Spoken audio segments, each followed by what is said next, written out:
환경 밀레니엄 포럼에 나온 추경호 경제부총리가 법인세와 종부세 개편과 관련해 투자 확대와 경제 활력 제고를 위한 것이라고 강조했습니다.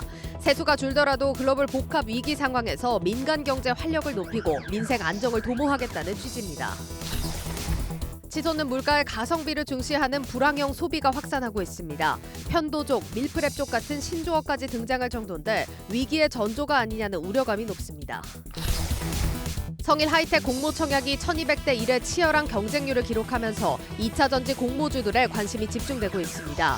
당장 오는 21일 폐배터리 재활용 기업 세비캠의 기관 수요 예측 결과가 기대를 모읍니다. 미국 임상종양학회 아스코 참가 기업들의 주가가 예년과 달리 큰 폭의 오름세를 보이고 있습니다.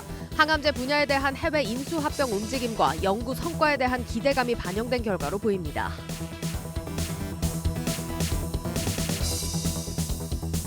여러분 안녕하십니까. 7월 20일 뉴스 플러스 시작합니다. 먼저 증시 상황부터 진단합니다. 증시 프리즘 홍원표 기자와 함께합니다. 홍 기자, 오늘 코스피 장 초반에 굉장히 상승세가 가팔랐는데 후반 들어서는 조금 처지는 느낌이었습니다. 그렇습니다. 오늘 양시장 다 오르긴 했지만 2,400선을 코스피가 회복을 하지 못했습니다. 장 초반에는 2,310선까지 올랐는데 9시가 지나고 10시 이후에 2,400선을 내주면서 결국은 2,386선에 마감을 했습니다. 네, 간밤에 미증시가 급등을 했는데 그 열기가 우리한테까지는 넘어오지 않은 모양이네요. 그렇습니다. 오늘도 좀 외국인과 기관이 좀 동반 매도가 나오면서 그런 현상이 벌어졌는데요. 오늘 유가증권 시장에서 외국인은 400억 원, 또 기관은 600억 원가량 매도를 했습니다. 예. 코스피가 지지선이 2,300선을 이제 찍고 반등을 하고는 있지만 좀 여전히 불확실성이 남아 있다는 분석 때문인데요. 특히 이제 다음 주 예정된 연방공개시장위원회 FOMC가 좀 분수령입니다. 당초에는 75bp 인상이 예상이 됐는데 지금은 이제 100bp 인상 가능성도 좀 나오면서 이 물가가 결국은 정점을 찍고 내려와야 한다, 이런 분석들이 있습니다. 그렇기 때문에 시장에서는 통화 긴축에 대한 우려가 좀 커진 상황이고요.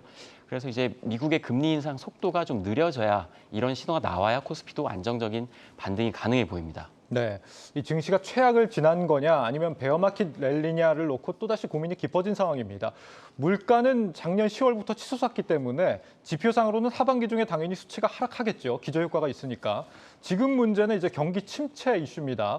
주요 기업들에서 관련 징후들이 터져 나올 때마다 증시가 요동칠 가능성이 있겠습니다. 홍 기자, 이런 불안 속에서도 오늘 대형마트 관련 종목들이 크게 올랐다고요? 그렇습니다. 오늘 오후에 대형마트의 의무휴업 폐지 가능성이 점쳐지면서 급등을 했는데요. 예. 윤석열 정부가 이제 국민 제안이라는 걸 만들었습니다. 국민 제안 심사위원회에서 국민들이 아이디어를 낸 걸 이제 집계를 해서 그 중에 이제 좋은 것들을 이제 뽑았는데요. 네. 오늘 이제 탑 10을 뽑았는데 그 중에 대형마트 의무휴업 폐지 내용이 들어가 있었습니다.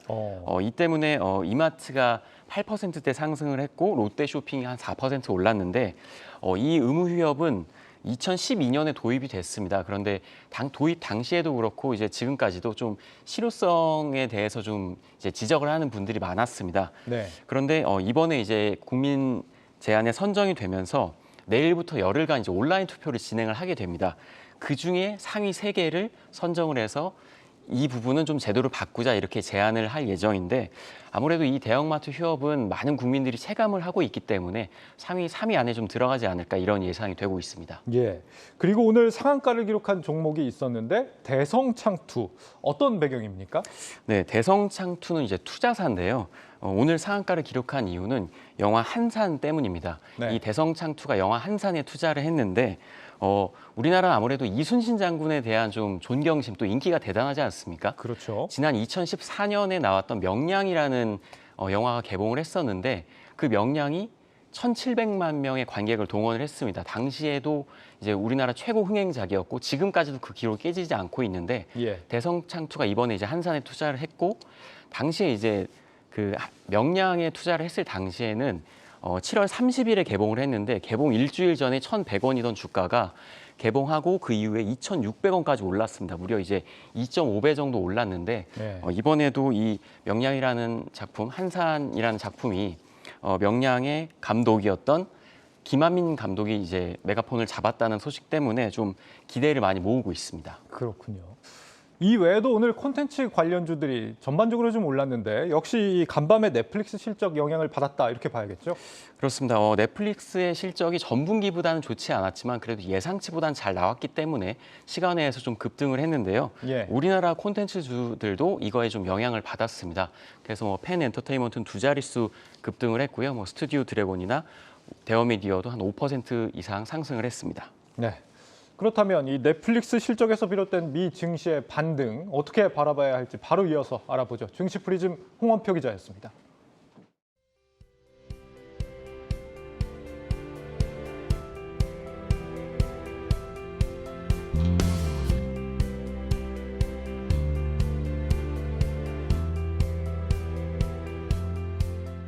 네, 고웨스트 오민지 기자와 함께 하도록 하겠습니다. 오 기자, 일단 넷플릭스 실적으로 국내 콘텐츠주들 수혜를 받았습니다. 넷플릭스 이번 실적 어떻게 좀 분석을 할 수 있을까요? 이번 넷플릭스 실적은 시장 예상보다 신규 가입자 감소폭이 훨씬 적으면서 호재로 작용했던 겁니다. 지난 4월에 넷플릭스가 예상했던 신규 가입자 감소폭은 200만 명 수준이었는데요. 실제로는 97만 명이 감소하면서 예상치의 절반에도 미치지 않게 감소를 했습니다. 예. 오늘 새벽 마감한 거래에서 넷플릭스의 주가 5.61% 상승하는 등 회복세를 보였습니다만 지난 4월에 폭락한 수준에 비하면 여전히 지지부진한 상황입니다. 따라서 앞으로도 이런 추세적인 회복세를 보여줄지가 관건이다 이렇게 볼 수 있겠습니다. 알겠습니다. 자, 일단 넷플릭스 실적 나오면서 좋은 영향을 끼쳤습니다. 그럼 앞으로는 어떤 부분에 좀 주목을 해야 될까요? 네, 우선 넷플릭스가 앞으로의 방향성을 제시한 부분에서 실제 실적으로 잘 이어질 수 있을지를 살펴보셔야겠습니다. 먼저 넷플릭스는 기존에 해오던 무광고 정책을 포기하고 광고 삽입형 요금제를 도입하기로 했는데요. 마이크로소프트와 협력해서 프로그램 내부에 광고를 넣은 저가 서비스를 내년 초에 선보일 예정입니다. 또 이와 함께 1억 명 이상이 계정 비밀번호를 공유하는 것으로 드러나면서 넷플릭스의 수익성 악화 원인으로 지목됐는데요. 이 부분 역시 노력하고 있는 중이니 실적 개선으로 이어질지 확인해야겠습니다. 알겠습니다. 자, 일단 이번 반등으로 증시가 좀 반등을 했습니다. 이번 반등으로 좀 바닥이 지났다 이렇게 보는 시각의 무게가 조금 더 쏠리고 있는 모습인데 이 부분은 어떻게 봐야 될까요? 증시가 바닥을 쳤다는 낙관론과 동시에 일시적인 반등에 불과하다는 신중론도 같이 제기되고 있습니다. 예. 바닥을 지났다는 주장은 지금까지 미국 증시의 낙폭이 워낙 컸기 때문에 현재 미국 기업들의 주가 밸류에이션 상황이 양호해졌다라는 건데요. 월가 전문가의 코멘트 함께 들어보시죠.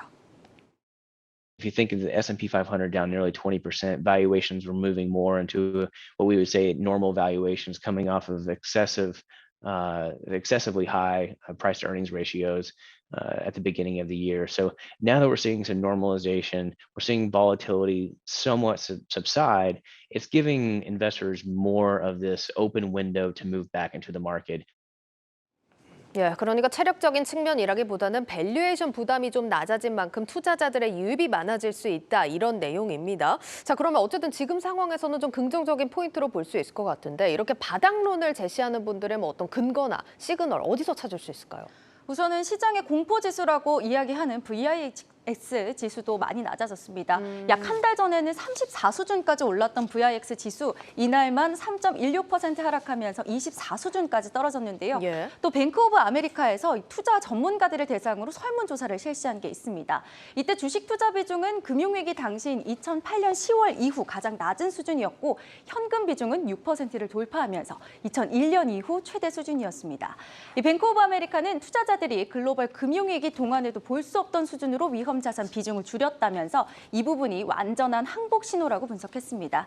또 넷플릭스 외에도 존슨앤드존슨, 또 원유 서비스 업체인 헬리버튼 등도 호실적을 내면서 이 기업들의 펀더멘털이 강하다는 것 증명해냈다라는 겁니다. 이런 부분이 바닥론을 지지하는 양상을 보이면서요. 위험 자산으로 분류되는 비트코인도 일주일째 상승 랠리를 보이면서 23,000달러까지 회복했습니다. 네, 뭐 지금 전해주신 이런 의견이 있는 반면에 아직은 경기를 늦추면 안 된다라는 시각도 만만치 않습니다. 살펴보죠. 네, 경기 침체에 대한 경계감을 늦추면 안 된다는 입장 역시 공고한 부분도 있습니다. 네. 이 심플리파이 자산운용의 폴킴 CEO는요. 시장의 매크로 상황은 여전히 변하지 않았다면서 여전히 높은 인플레이션 그리고 연준의 긴축은 유지되고 있다 이렇게 강조를 했습니다. 이런 랠리 흐름이 장기적으로 지속될 수 없을 것이다라고 예상을 한 건데요. 이런 부분을 보여주는 이 시장의 시그널도 나오고 있습니다. 이 미국의 할인 소매 업종 그러니까 뭐 다위소와 같이 좀 저렴하게 저렴하게 상품을 판매하고 있는 업종들이 소비자의 선택을 받고 있는 건데요. 이런 부분들이 주가에도 반영이 되는 모습을 보여주고 있습니다. 실제로 미국의 3대 소매 할인 업종인 달러 제너럴, 달러트리, 또 올리스 바겐 아울렛 홀딩스는요. 각각 6개월 동안 15.68%, 또 30.81%, 51.44% 오르면서 강한 상승세를 보여줬습니다. 예, 알겠습니다. 뭐 일단 이렇게 의견들이 좀 엇갈리고 있는 상황인데 계속해서 시장 추이 지켜보시면서 투자하셔야겠습니다. 고웨스트 오민지 기자였습니다.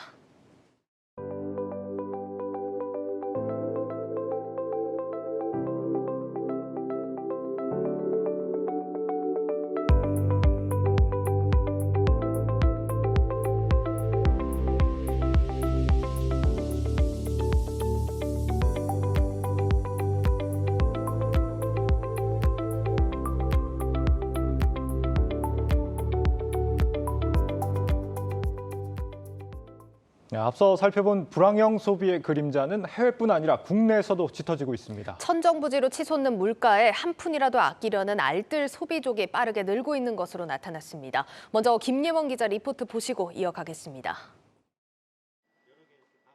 서울의 한 편의점. 최근 대학생 신홍석 씨는 점심시간이면 편의점을 찾습니다. 치솟은 외식 물가에 값싼 편의점 도시락으로 식사를 해결하는 이른바 편도족입니다.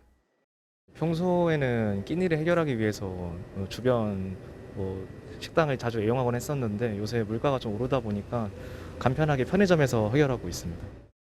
채소, 고기, 밀가루까지 값이 안 오른 식재료가 없다 보니 음식을 만들어 먹기 힘든 1인 가구도 편의점으로 향합니다.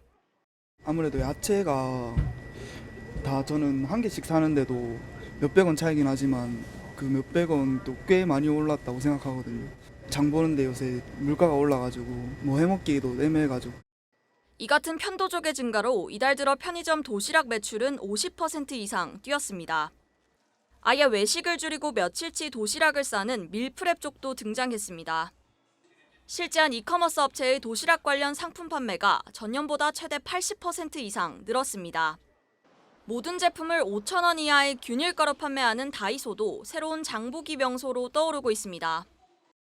최근 3개월간 다이소 전체 매출은 13%가량 증가했는데 그중에서도 식품 매출이 가장 큰 폭으로 올랐습니다. 이 밖에 레깅스, 와이셔츠 등 의류 품목도 5,000원 이하의 저렴한 가격에 선보이며 소비자들의 큰 호응을 얻고 있다는 설명입니다. 일반 맥주보다 40%가량 저렴한 발포주를 선택하는 사람들도 많습니다. 한 캔에 1,600원 정도로 훨씬 저렴하지만 도수와 맛은 일반 맥주와 비슷해 가성비가 높다는 이유에서입니다. 고물가와 고금리, 고환율로 우리 경제가 복합위기를 겪고 있는 가운데 과시 위주의 소비 문화가 실속을 따지는 방향으로 변화하고 있습니다. 네, 편도족, 밀프렙족 이런 신조어가 등장하는가 하면 이 MZ 세대들 사이에서는 아예 소비를 하지 않는 무지출 챌린지까지 등장할 정도입니다. 이처럼 소비 길거리 지표는 역사적으로 경제 상황을 판단하는 중요한 지표로 인식되곤 했는데 이 지표가 들어맞았던 건 과거 우리나라에서도 마찬가지였습니다. 이어서 박승환 기자가 분석해드리겠습니다. 립스틱, 넥타이, 미니스커트는 불황의 판매량이 늘어난다. 대표적인 길거리 경제 지표입니다. 비교적 저렴하게 행복을 살 수 있는 품목들이기 때문인데 쓸 수 있는 돈이 부족한 소비자들이 그나마 싼 값의 사치품 구매를 늘리는 거죠. 1920년 예고 없는 대공황의 충격을 겪은 미국은 수치로 내다볼 수 없는 경제 위기를 소비자들의 행동에서 찾고자 했습니다. 앨런 그린스펀 전 미 연준 의장은 동네 세탁소의 손님 수나 쓰레기 양을 경기 예측의 신호로 활용했다고 하죠. 세탁소 손님이나 가전제품 포장지가 쓰레기가 증가하면 경기가 좋아지는 조짐이라고 판단했습니다. 우리나라의 대표적인 위기 가늠자는 소주 소비량. 경기가 나빠지면 주머니가 얇아진 소비자들이 맥주보다 값이 싼 소주를 더 찾는다는 이유였습니다. 이 맛에 불황에는 매운맛이 인기를 끈다고 하는데 비용을 덜 들여서 스트레스를 해소하기 위함이라고 하죠. 또 거리에서 나눠주는 상품권 할인율이 낮아지면 경기가 좋아지는 신호라고 합니다. 경기가 좋을 때는 성형외과가, 불황에는 신경정신과가 붐빈다는 이야기도 있고요. 글로벌 경제학자들은 불황은 심리 문제이며 지표보다 행동 변화가 중요하다고 조언합니다. 딱딱한 숫자들뿐 아니라 사람들이 살아 숨쉬는 길거리에 주목해야 하는 이유입니다. 지금까지 국내의 각종 길거리 경제 지표 짚어봤습니다. 이처럼 우리 실물 경제에서 불황형 소비가 현실로 나타나면서 위기의 전조가 아니냐 하는 불안감 그 어느 때보다 높은 상황입니다. 네, 경기 침체 정말 다가오고 있는 건지 좀 더 자세하게 분석해 봅니다. 유통산업부 신선미 기자 나와 있습니다. 신 기자, 이게 경제 위기 진짜로 오고 있다 이렇게 볼 수 있습니까? 뭐 지금 오고 있다 명확하게 말하기는 어려운데요. 네. 경제 위기는 사실 언제 올지 몰라 불안한데 또 오고 난 뒤에야 깨닫게 된다고 하죠. 그래서 또 위기라고 부르기도 하는 건데요. 예. 그동안 이제 경제학자들의 불황 예언은 대부분 빗나갈 정도로 예견하기가 쉽지 않습니다. 다만 최근 이제 경기 침체를 전망하는 목소리가 점점 커지고 있고요. 경제 지표로도 확인되고 있다는 것은 분명해 보입니다. 우선 이제 가계부터 좀 살펴보면요. 가계 부채가 1,800조 원에 이르는 상황입니다. 저금리 시대에 너나 할 것 없이 돈을 많이 빌려서 썼는데 최근 뭐 빅스텝이다, 자이언트 스텝이다 이러면서 금리가 크게 올라서 가계 부담이 늘고 있습니다. 실제로 최근 한국은행이 금리를 1.75%에서 2.25%로 0.5%포인트 올리면서 가계 이자 부담은 6조 8천억 원이나 늘었는데요. 고물가, 고금리로 실질 임금과 자산 가치는 하락하면서 쓸 수 있는 돈은 지금보다 더 줄어들 수밖에 없는 그런 상황이 된 겁니다. 네, 실제로 올 상반기에 개인 회생 신청이 3년 만에 처음으로 다시 상승세로 돌아섰다 이런 얘기도 있던데 네. 아마 하반기부터는 빚 부담이나 소비 부담이나 다 굉장히 심해지지 않을까 싶습니다. 예, 뭐 이렇게 소비도 소비지만 사실 오늘 정부에서 나온 얘기를 보면 수출 회복 제약의 경기도나 우려가 커지고 있다 이런 얘기가 나왔거든요. 수출도 여건이 녹록지는 않죠. 네, 맞습니다. 무역 환경도 지금 좋지 않은 상황인데요. 올 상반기 103억 달러 규모의 역대 최대 무역 적자를 기록했습니다. 네. 6월 수출입 현황을 좀 한번 보면요. 수출액은 1년 전보다 5.2% 늘기는 했지만 증가율이 16개월 만에 한 자릿수에 그쳤고요. 반면 수입은 같은 기간 무려 20% 넘게 증가했습니다. 그러다 보니까 이제 무역 적자를 기록을 한 거고요. 여기에 이제 좀 1,300원대를 넘긴 환율도 좀처럼 떨어지지 않고 있어서 당분간 이런 무역 적자 흐름이 지속될 것이다. 이런 분석이 많이 나오고 있습니다. 그나마 반도체 그리고 자동차 기업들이 버팀목 역할을 해줬는데요. 이들 기업마저 지금 뭐 고금리, 고물가, 고환율 등 이른바 삼고파고의 긴축 모드로 속속 돌입하고 있는 상황입니다. 네, 당장 어제 SK하이닉스가 공장 증설 보류한다 이런 소식도 들리고 있고 네. 비상경영 들어가는 기업들 좀 많아지는 분위기죠.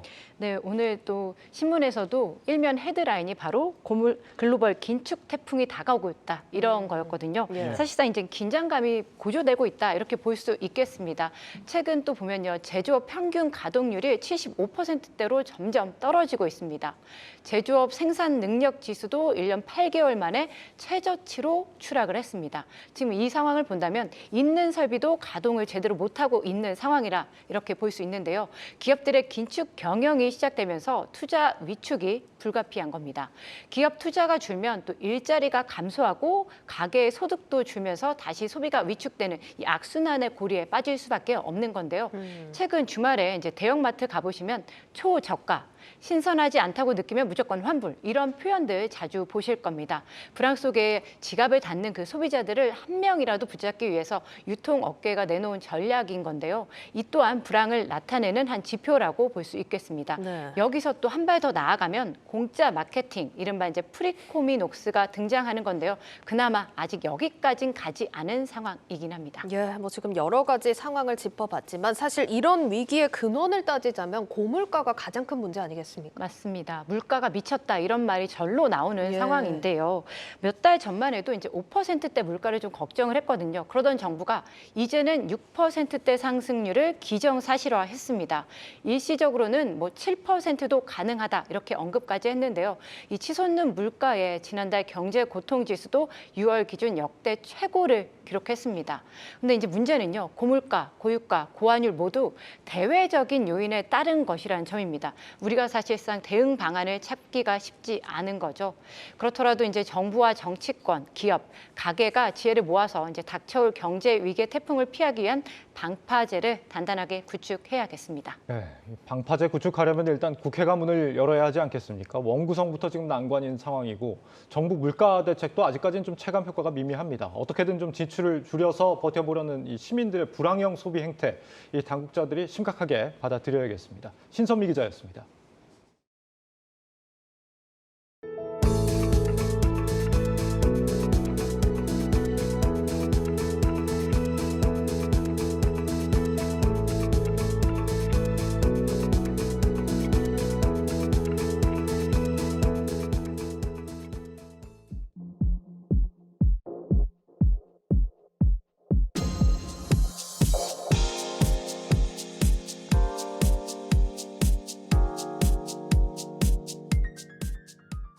IPO 시장에서 뜻밖의 흥행 소식이 나오면서 투자자들의 관심을 한몸에 받고 있습니다. 이 성일 하이텍 청약 흥행 어떻게 바라봐야 할지 알아봅니다. 박혜린 기자 나와 있습니다. 박 기자, 어제 성일 하이텍 경쟁률이 정말 어마어마했죠? 네, 그렇습니다. 폐배터리 재활용 기업인 성일 하이텍 어제 일반 청약 마쳤는데요. 무려 최종 경쟁률 1207대 1을 기록했습니다. 예. 증거금으로는 20조 원이 넘게 몰려서 지난 1월 LG 에너지 솔루션 이후 올해 가장 많은 자금을 유치했습니다.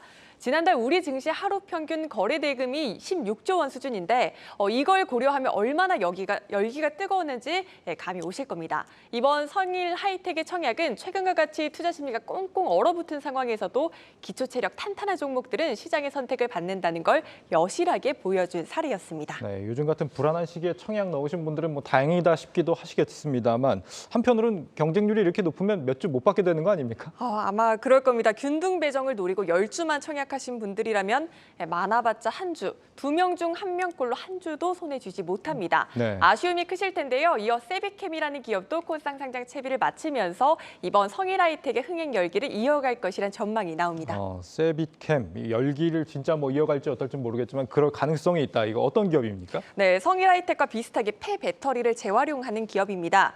사업 구조를 보면 7대 3 정도의 비율로 2차 전지뿐 아니라 반도체와 디스플레이 공정에서 나오는 이 폐산도 재활용하고 있습니다. 성일 하이텍으로 인해 고조된 열기에 더해서 어제 제닛 옐런 미 재무장관이 방한한 뒤 가장 먼저 LG화학 찾았죠. 이 한미 동맹 협력을 강조하자 오늘 2차 전지주들이 일제 강세를 보인 바 있는데 이 2차 전지 산업 성장에 대한 기대가 큰 만큼 2차 전지 재활용 산업도 덩달아 클 수밖에 없습니다.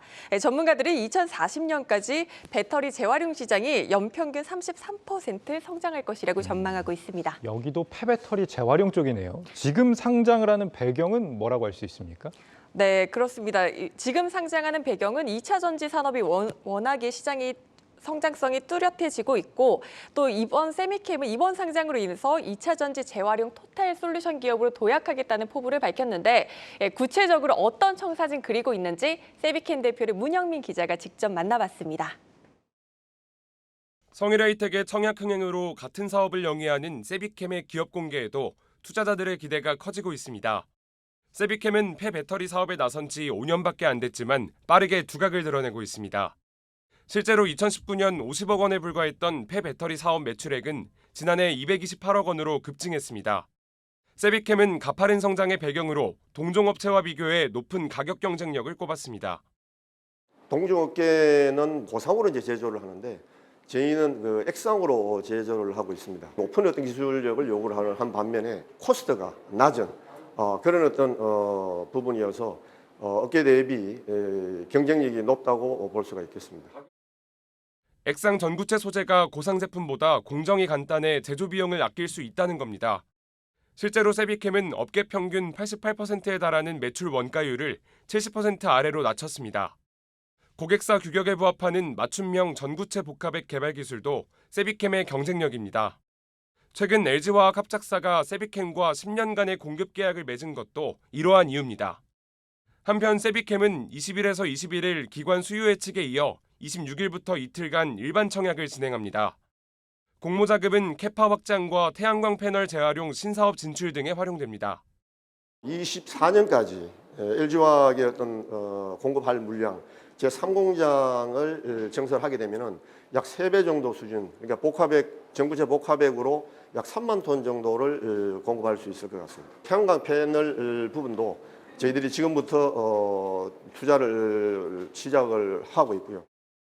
세비캠이 성일하이텍의 IPO 흥행 바통을 이어받을 수 있을지 시장이 주목하고 있습니다. 한국경제TV 문형민입니다. 네, 이렇게 리포트에서도 보셨듯 성일하이텍과 세비캠은 유사한 사업 구조를 갖고 있습니다. 다만 현재 생산 능력은 성일하이텍과 세비캠이 각각 6만 1,000톤, 2,000톤으로 규모만큼이나 큰 차이를 보이고요. 또 세비캠의 경우 구주 매출 비중이 약 16%가량 있다는 점은 유의하셔야 합니다. 구주 매출이라는 게 뭐냐면 기존 주주가 이미 보유하고 있는 주식 중 일부를 시장에 파는 것으로 상장을 통한 신규 자금이 회사로 유입되는 게 아니라 소유하고 있던 개인에게 돌아가기 때문에 이 부분을 모르고 투자하신다면 다소 실망스러우실 수 있습니다. 참고하시기 바라겠습니다. 예, 알겠습니다. 내일이 이제 기관 수요 예측인데 성일하이텍 같은 경우는 지금 국내 증권사 사상 최고 경쟁률이었다고 하잖아요. 여기는 어떨까요? 세비캠? 폐배터리 산업의 성장성과 또 LG화학이란 든든한 고객사를 확보하고 있다는 점, 또 가시적인 실적 성장세 등을 봤을 때 긍정적인 평가가 나올 것이라는 시각이 우세합니다. 또 세비캠은 밸류에이션 측정 시 동종그룹을 한 곳만 2차 전지 관련 기업으로 두고 나머지는 재활용 기업으로 선정을 해서 PR을 다소 낮춘 바 있습니다.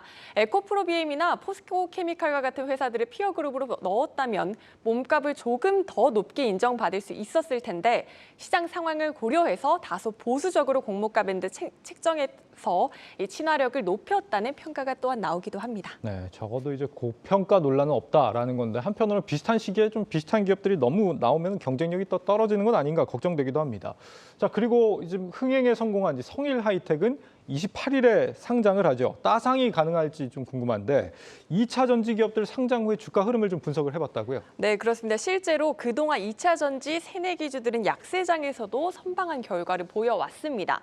왜곡을 피하기 위해서 올해 상장한 기업들 중 무상증자나 이런 주가 변동성을 가져올 만한 이벤트가 있었던 기업들은 빼고 공모가 대비 현재 주가 따져봤더니 평균 12.2%나 하락을 했습니다. 네. 반면 LG에너지솔루션과 이지트로닉스 등 2차 전지 기업들은 공모가 대비 평균 16.5%나 상승한 결과를 나타냈습니다. 그 정도로 2차 전지 쪽이 선호되고 있다 이런 얘기인데 세비캠에 이어서 2차 전지 사업 쪽에서 지금 상장이 예정된 곳이 또 있습니까? 네, 먼저 다음 주 목요일과 금요일 이틀간 2차 전지 부품 회사인 HYTC가 공모 청약 실시합니다.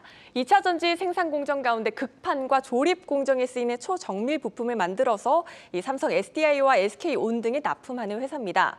또 하반기 최대어를 꼽히는 2차 전지 분리막 업체인 WCP가 출격을 준비 중입니다. SKI 테크놀로지에 이어 국내 2위 배터리 분리막 제조사로 삼성 SDI가 최대 고객사입니다. WCP는 내달 1일에서 2일 양일간 기관 대상 수요 예측에 나서고 이 자리에서 공모가 정해질 텐데요. 공모가 기준 시가총액이 3조 원 수준일 것으로 예상되는 만큼 올 여름 최대어로 꼽힙니다. 대략 한 3조 원 정도로 계산을 해보면 상장과 동시에 코스닥 시가총액 12자리를 무난하게 차지하게 되는 겁니다. 청약은 8일에서 9일 양일간 진행될 예정입니다. 네. 그런데 이렇다 보니까 2차 전지가 아닌 공모주들은 일정 조정에 나서는 사례까지 나타나고 있다면서요? 네, 맞습니다. 소카가 대표적입니다. 2차 전지 기업들이 시중 자금을 빨아들일 것이라 우려의 일정을 조정하고 있는 건데요. 소카 측에서 2분기 실적까지 증권 신고서에 포함하는 게 유리하다 이런 입장을 밝혔지만 시장에선 WCP와의 정면 충돌을 피하기 위한 방안이 아니었냐 이렇게 추측하고 있습니다. 실제로 이달 수요 예측을 진행한 업체가 현재까지 총 5곳이었는데요. 성일하이텍이 국내 증시 역대 최고 경쟁률 2270대 1을 기록한 한편 다른 4개 업체는 평균 52대 1로 상대적으로 부진한 성적표를 기록하기도 했습니다. 네, 여기까지 듣겠습니다. 증권부 박혜린 기자였습니다.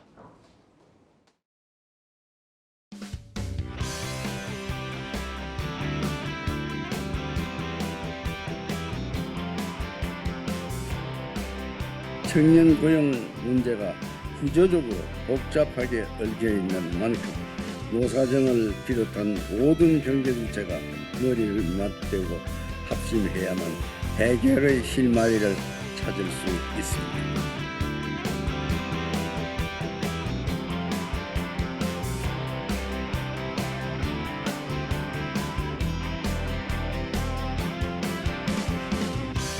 청년도약 프로젝트는 단순한 이벤트가 아니라 정부와 청년 고용 정책과 기업 입대 역량이 집약된 청년 고용을 위한 새로운 시도입니다. 기업 주도의 좋은 일자리 창출과 청년 취업이 선순환을 이룰 수 있도록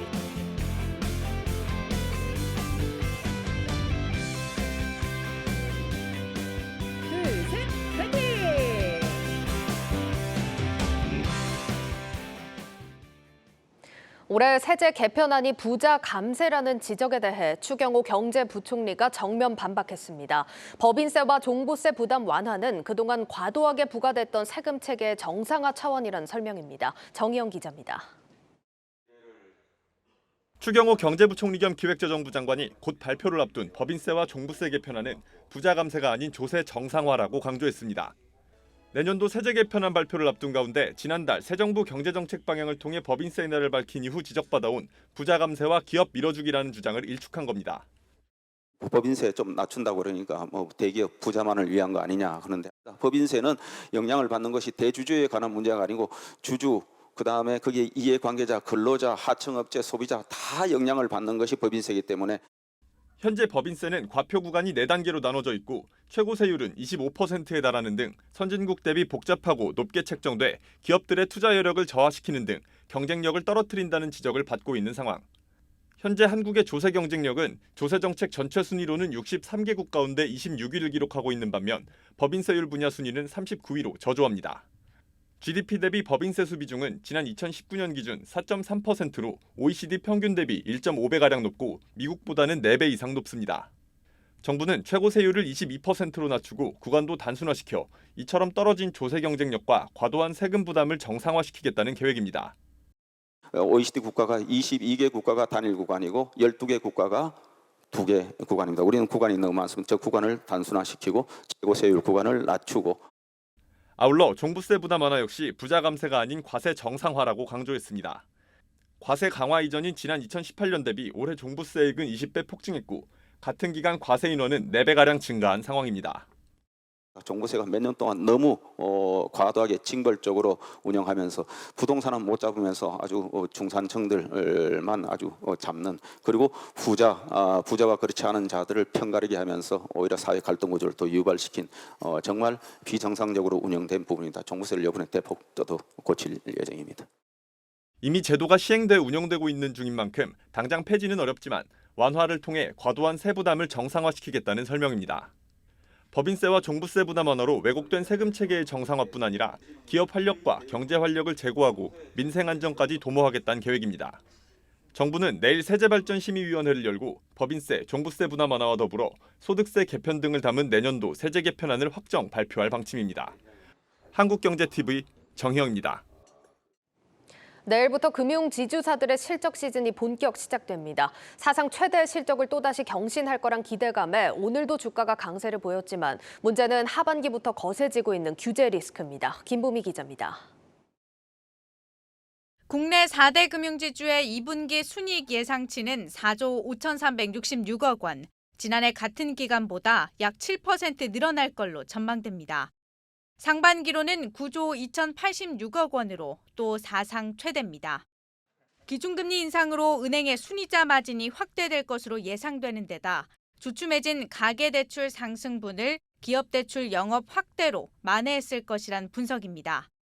하지만 이 같은 실적도 추세적인 주가 반등을 이끌어내기엔 역부족일 것이란 전망이 지배적입니다. 연초 후 4대 금융지주의 평균 주가 등락률은 마이너스 7.5%. 예상보다 과도하게 주가가 빠지면서 매력도가 올라가긴 했지만 규제의 리스크가 주가 상승폭을 제한할 수 있다는 겁니다. 앞서 김주현 금융위원장은 취약층에 대한 정부의 금융지원 대책 중 빠진 부분에 대해선 금융사가 답을 줘야 한다며 고통 분담을 압박한 바 있습니다. 문제는 이러한 정책 지원이 일회성에 그치지 않을 가능성이 높다는 점인데 금융주에는 할인 요인으로 작용할 수 있다는 분석입니다.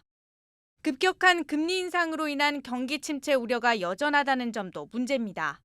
경기가 어려워지면은 자주 기업들이 돈을 갚지 않을 가능성이 높아지기 때문입니다. 금융당국도 이제 이러한 가능성들을 고려해서 은행들에게 좀 대손 충당금을 추가 적립해라라고 요구를 하고 있고, 대손 충당금은 회수가 힘들 것으로 예상되는 대출 채권에 대비해 미리 쌓아두는 돈을 말하는데 비용으로 처리되는 만큼 영업이익 감소로 이어집니다. 현재 증권가에선 금융주에 대해 매수 의견을 유지하면서도 목표 주가는 하나둘씩 하향 조정하고 있는 상황.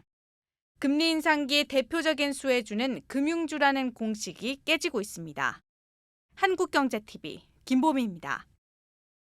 취약 차주에 대해 낮은 금리로 전환해주거나 채무를 줄여주는 정책. 이 정책에 따른 기업들의 부담은 특히 제2금융권에서 더 심할 것으로 보입니다. 대출자 대부분이 10%가 넘는 고금리인데다 여러 곳에 채무를 쥐고 있는 사람들도 많기 때문입니다. 장슬기 기자입니다.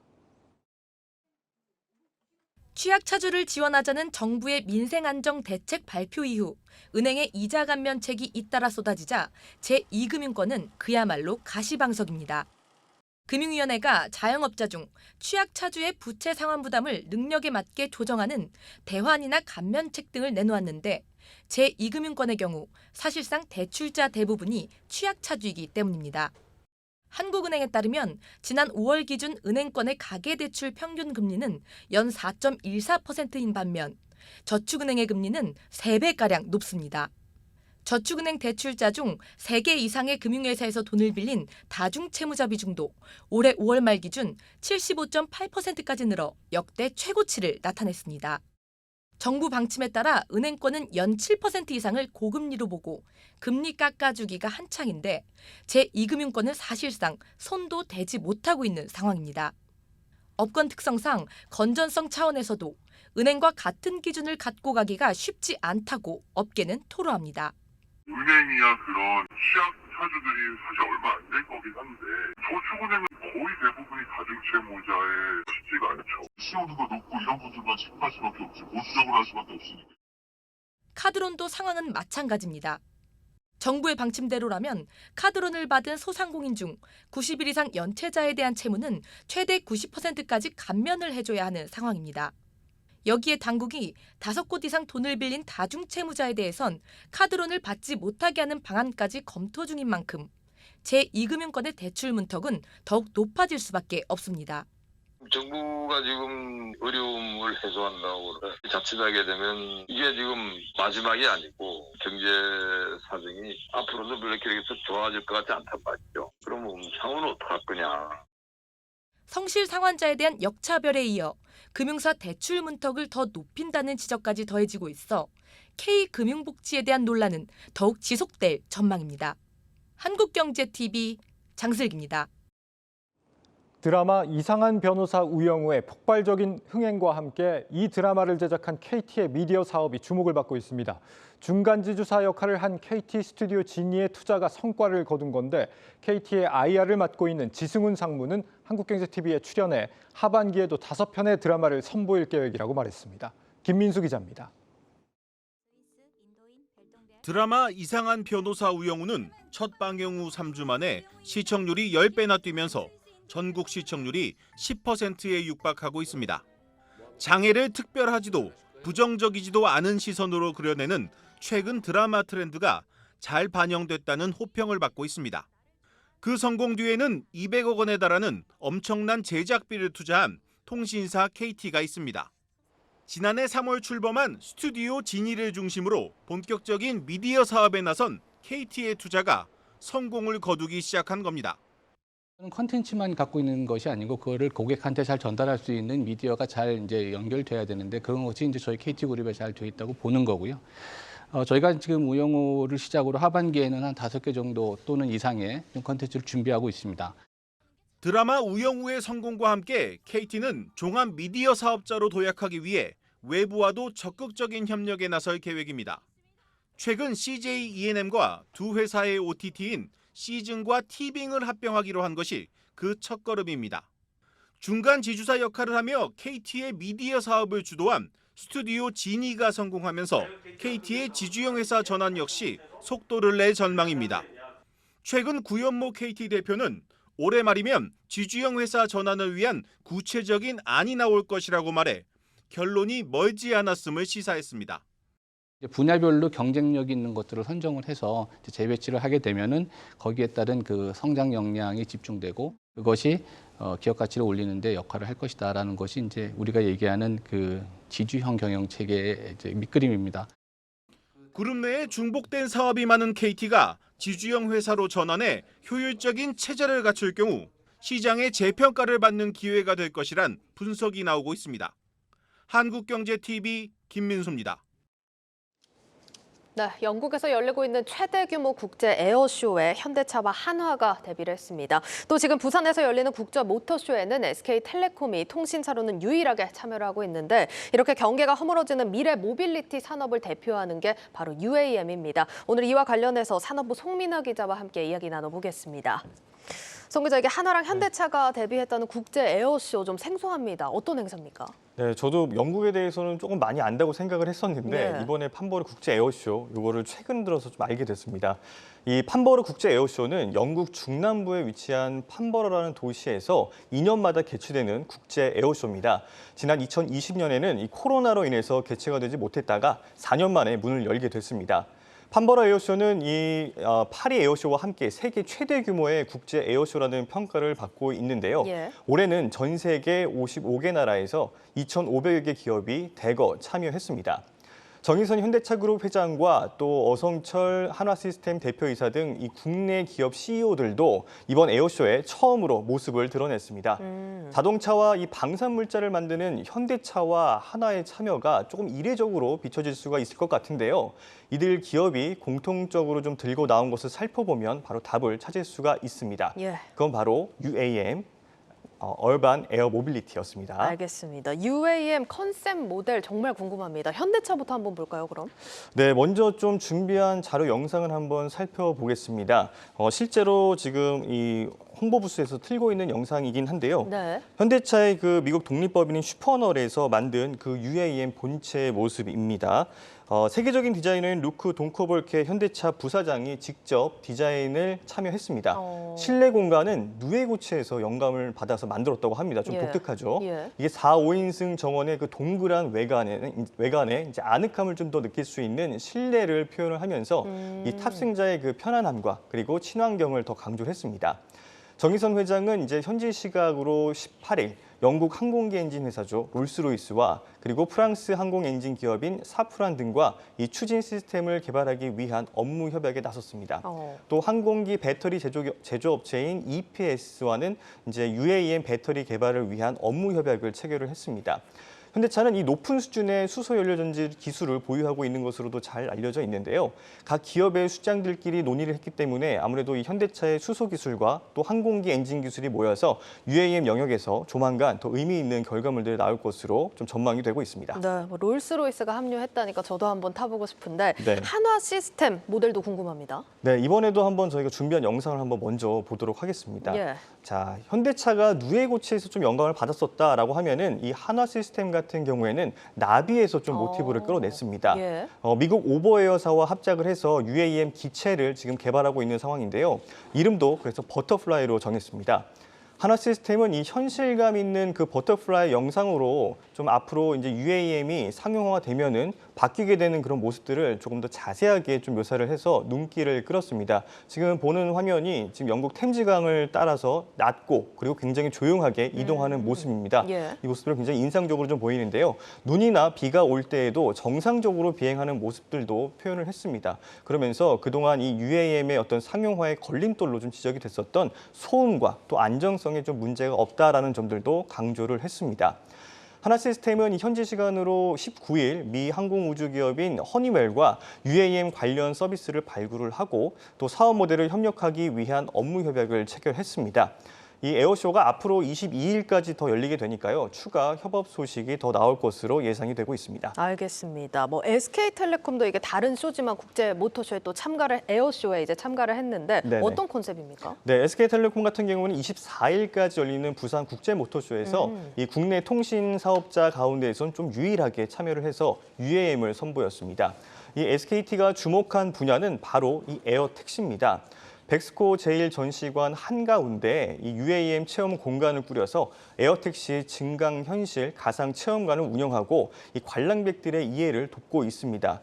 SKT는 지난 2월에는 이 UAM 기체 제조사인 이 미국의 조비 에비에이션과 파트너십을 맺었고 오는 2025년 UAM 상용화를 목표로 하고 있습니다. 이처럼 다양한 기업들이 UAM 시장에 뛰어든 이유는 바로 이 사업 전망이 밝기 때문인데요. 예. 올해 450억 달러 수준의 글로벌 UAM 시장은 2030년에는 3,220억 달러, 우리나라 예. 돈으로는 422조 원 수준이 됩니다. 그리고 2040년에는 1조 4,740억 달러, 한화로는 1,933조 원까지 굉장히 급격하게 증가할 것으로 전망이 되고 있습니다. 예, 알겠습니다. 잘 들었습니다. 산업부 송민화 기자였습니다.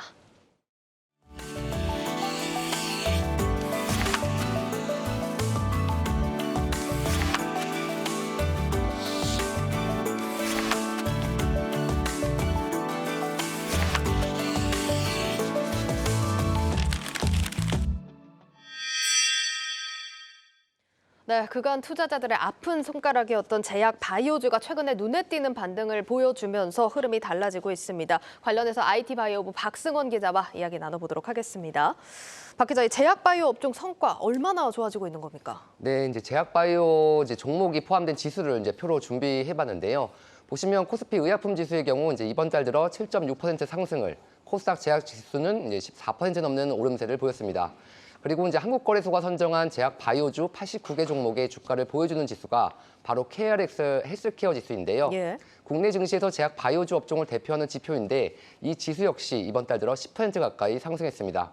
같은 기간 코스피가 3% 오른 것과 비교하면 이제 조금 두드러진 성과입니다. 그렇네요. 아무래도 뭐 이런 상황이 코로나19 재확진 상황이 많이 영향을 미쳤겠죠. 네, 맞습니다. 이제 어제에 이어 이제 오늘도 이제 코로나19 신규 확진자 수가 이제 7만 명을 넘어섰는데요. 예. 오미크론 변이의 하위 변이인 이제 BA4와 BA5가 우세종으로 이제 올라서는 등 코로나19 재유행 본격화가 국내 제약 바이오주의 불씨를 다시 지폈습니다. 여기에 이제 최근 글로벌 경기도나 우려 속에서도 제약 바이오 기업들의 실적은 이제 경기와 크게 관련이 없다는 진단도 이제 긍정적인 영향을 미쳤습니다. 알겠습니다. 이렇게 코로나 재확산 추이에 제약 바이오주 좀 긍정적인 영향을 받고 있는데 이런 뭐 코로나 관련주 이외에도 지금 뭐 또 주목할 만한 종목들이 있다고요? 네, 그렇습니다. 이제 바로 이제 미국 임상종양학회 즉 아스코 관련주인데요. 네. 항암 분야의 이제 올림픽이라고 불리는 아스코는 이제 지난 6월 초 2년 만에 대면 방식으로 진행됐었는데 이제 당시 참가 기업들은 이제 시장에 관심을 받지 못했습니다. 과거와 달리 이제 이번 행사에서는 이제 참가 기업들의 연구 결과가 큰 주목을 끌지 못한 건데요. 하지만 최근 들어서 이제 아스코 참가 기업, 즉 이제 항암제에 주력하는 기업들의 주가가 크게 오르며 이제 뒤늦게 반영되는 모습을 보이고 있습니다. 실제 면역 항암제 전문 기업 네오 이뮨텍이 이제 30% 넘게 상승한 것을 비롯해 메드팩토, HLB, NK맥스 등이 이제 10% 넘는 오름세를 나타냈습니다. 항암제 분야에 대한 글로벌 인수합병 기대감, 이제 여기에 하반기 몰려있는 개별 종목별 상승 모멘텀에 대한 기대감이 반영되면서 매수세가 몰리고 있는 건데요. 관련해 전문가의 의견 들어보겠습니다. 밸류에이션 자체가 좀 낮아졌다 보니까 M&A 같은 거나 건수도 늘어날 것으로 보고 있고, 그러면 M&A가 가장 많이 나올 수 있는 분야가 어디냐라고 했었을 때 당연히 이제 항암제 분야라고 생각은 해요. 사실 상반기 때 조금 학회에서의 아쉬운 결과로 인해 가지고 국내 업종 전반적으로 조금 모멘텀은 반영은 안 되긴 했는데 하반기에 일단은 결과 발표 예정인 기업들도 있고, 해외에서는 ADC 관련해서 플랫폼도 의미 있게 이제 딜이 나올 거라고 생각은 하니까. 네, 일단 글로벌 M&A 기대감까지 좀 큰 영향들을 받고 있는 상황인데, 그러면 앞서서 언급했던 기업들 중에 어떤 기업들을 좀 주목하면 좋을까요? 네, 이제 증권가에서는 이제 항암제 관련해 임상 진전에 따른 데이터 축적과 이제 연구 성과 발표가 무엇보다 중요한데, 이런 기업들 가운데선 유한양행을 가장 주목할 필요가 있다고 조언합니다. 네. 현재 현재 유한양행은 비소세포 폐암 신약의 이제 단일요법 임상 3상과 얀센의 항암제 아미반 타막과 과의 이제 글로벌 병용 임상 3상을 진행하고 있는데요. 예. 다음 달 세계 폐암학회에서 이제 글로벌 임상 신규 데이터 발표에 이어 연내 단독 투여요법 임상 3상 데이터 발표가 예정돼 있는 등 연구개발 모멘텀이 커지고 있는 점이 이제 긍정적이란 평가입니다. 한미약품의 경우에는 이제 오는 이제 9월 폐암 치료제의 이제 미국 식품의약품 품목 허가 여부가 이제 결정이 되고, 셀트리온은 이제 항암제 아바스틴의 이제 바이오시밀러의 이제 유럽 판매 승인에 이어 올해 미국 승인 기대된 이제 실적 개선이 예상되고 있습니다. 다만 이제 개별 기업들의 실제 임상 결과에 따라 이제 변동성이 커질 우려가 있는데요. 이 때문에 이제 앞선 이제 기업들 가운데 실제 가시적인 이제 임상 데이터나 매출 성장세 등을 보이는 기업을 중심으로 이제 투자에 나서야 한다는 조언입니다. 예, 잘 들었습니다. IT 바이오부 박승원 기자였습니다.